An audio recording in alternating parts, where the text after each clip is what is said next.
Modi cabinet की बैठक के दौरान शिक्षा क्षेत्र में कई बड़े और अहम फैसले हुए। इस कड़ी में नई शिक्षा नीति को भी मंजूरी दी गई। इसके तहत स्कूली और उच्च शिक्षा में कई बदलाव किए गए।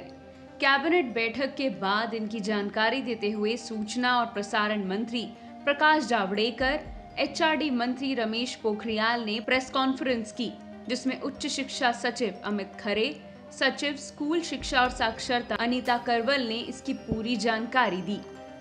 उच्च शिक्षा में हम 2035 तक 50% GER ग्रॉस एनरोलमेंट रेशियो तक पहुंचेंगे और उसके लिए होलिस्टिक एजुकेशन की नई व्यवस्था लाई जा रही है, जिसका सबसे बड़ा अंग है मल्टीपल एंट्री एंड एग्जिट।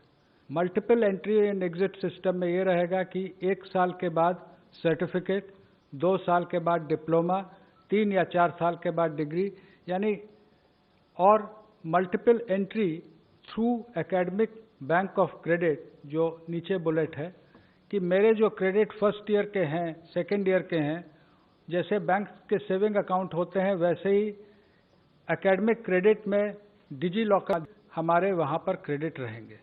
ये भी व्यवस्था रहेगी मल्टीपल एंट्री और एग्जिट में कि जो लोग 4 साल का डिग्री प्रोग्राम करेंगे, जो आगे रिसर्च में जाना चाहते हैं उनके लिए अलग व्यवस्था 4 साल डिग्री प्रोग्राम, जो नौकरी में जाना चाहते हैं जैसे हम लोग यहाँ पर हैं तो हम लोग 3 साल के डिग्री प्रोग्राम यथावत पूर्व की भांति रहेंगे, लेकिन 4 year degree programme and direct no MPhil they can go to PhD।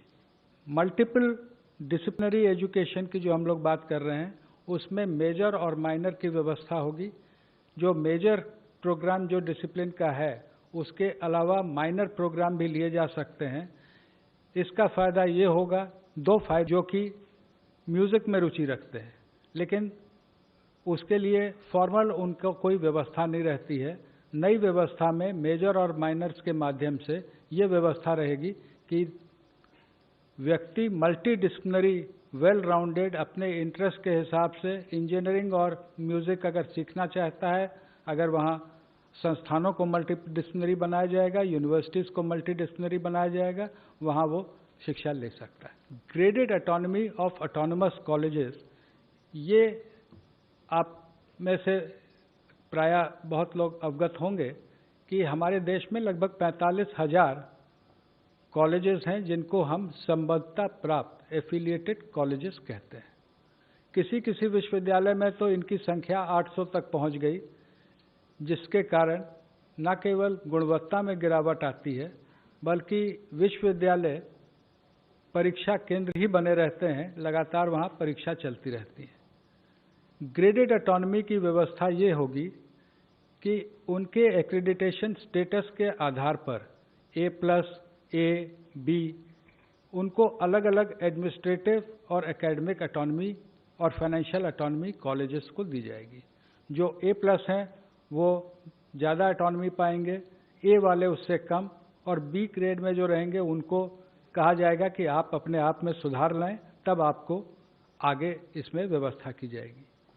National mission on mentoring, जिसमें जो हमारी फैकल्टी है उसके उन्नयन और जो हमारे छात्र हैं उनको अच्छे मेंटर मिले, उनके एलुमनाई से, उनके टीचर से, इसकी व्यवस्था रहेगी। आज के दिन में age of today we have UGC, AICTE and national council for teacher education. They will be single regulator for higher education. एक रेगुलेटर रहेगा जो कि सारे एजुकेशन, हायर एजुकेशन को एक ही रेगुलेटर देखेगा। उसमें अलग अलग एक्रेडिटेशन के लिए, अप्रूवल्स के लिए, फाइनेंसिंग के लिए अलग अलग वर्टिकल रहेंगे, लेकिन एक रेगुलेटर रहेगा और वो regulator self disclosure based, online self disclosure based transparent system पे काम करेगा। हर चीज़ के लिए बार बार इंस्पेक्शन टीम बना के भेजने की जो वर्तमान व्यवस्था है उसकी जगह सेल्फ डिस्क्लोजर बेस्ड व्यवस्था लाई जाएगी। चाहे वो डीम्ड यूनिवर्सिटी हो या केंद्रीय विश्वविद्यालय हो या राज्य विश्वविद्यालय हो, शिक्षा के जो स्टैंडर्ड्स होंगे वो सबके लिए कॉमन होंगे। फी फिक्सेशन पर भी समिति ने जो रिकमेंडेशन की थी उसका विस्तृत उल्लेख पॉलिसी में किया गया है।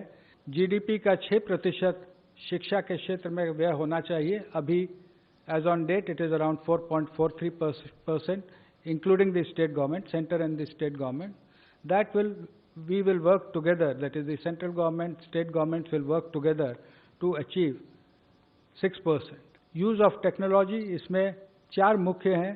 शिक्षा की जो योजना बनेगी, education planning, teaching, learning and assessment, जो समस्याएं आज देखने को आ रही हैं विशेषमेंट में एग्जाम के बारे में, टीचिंग, लर्निंग एंड असेसमेंट में हम टेक्नोलॉजी का इस प्रकार उपयोग करेंगे कि सेमेस्टर वाइज सेमेस्टर के उपयोग से 360 डिग्री असेसमेंट होगा। उसका उल्लेख जब स्कूल में आएंगे तो आप हमारे सहकर्मी करेंगी।